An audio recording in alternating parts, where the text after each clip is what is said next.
Assalamualaikum warahmatullahi wabarakatuh. Saya Sinta Aryani. Kita ketemu lagi di pengantar ilmu ekonomi. Hari ini kita akan membahas tentang pasar kompetisi sempurna. Dengan judul 6 kondisi pasar persaingan sempurna.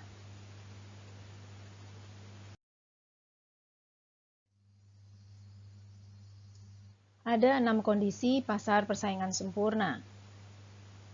Yang pertama adalah price taker. Yang kedua adalah penjualnya sangat banyak. Yang ketiga, tidak ada barrier to entry. Yang keempat, barang yang dijual identik. Yang kelima, informasinya lengkap. Dan yang keenam adalah mencari keuntungan.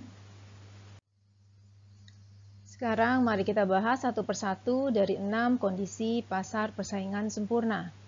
Yang pertama yaitu price taker. Apa yang disebut dengan price taker?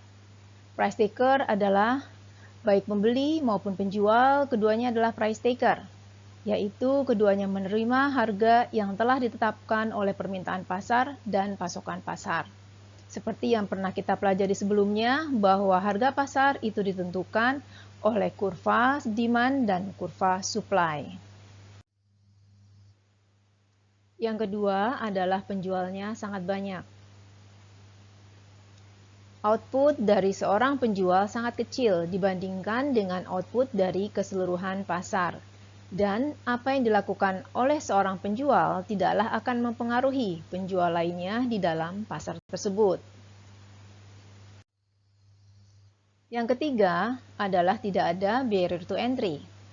Barrier to entry itu bisa berupa faktor penghalang yang bersifat sosial, politik, atau ekonomi yang mencegah penjual untuk memasuki pasar tersebut. Di dalam pasar persaingan sempurna tidak pernah ada trade barrier. Tidak pernah ada high startup cost karena biaya untuk memasuki pasar tersebut relatif murah. Tidak pernah ada brand loyalty, juga tidak pernah ada licensing, apalagi monopoli.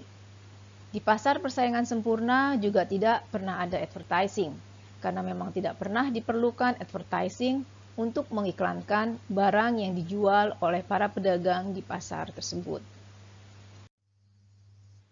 Yang keempat adalah barang yang dijual bersifat identik. Artinya apa? Komoditas yang diproduksi, yang masuk ke dalam pasar persaingan sempurna, tidak peduli siapa yang membuatnya dan siapa yang menjualnya. Karena output atau barang dagangan dari seseorang penjual tidak bisa dibedakan dengan output atau barang dagangan dari penjual yang lainnya. Yang kelima, informasinya lengkap. Maksudnya adalah semua pembeli mengetahui semua informasi tentang pasar, baik informasi berupa harga, produk, maupun teknologi yang tersedia. Yang keenam, mencari keuntungan. Yang dimaksud dengan mencari keuntungan adalah para penjual adalah penjual yang mencari keuntungan secara maksimal.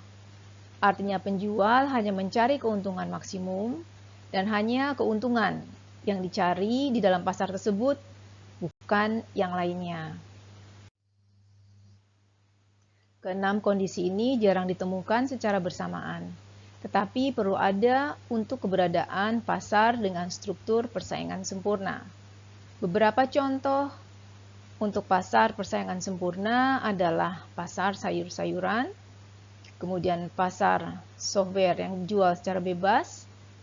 Yang ketiga adalah para penjual makanan yang ada di pinggir jalan. Demikian 6 kondisi untuk pasar persaingan sempurna.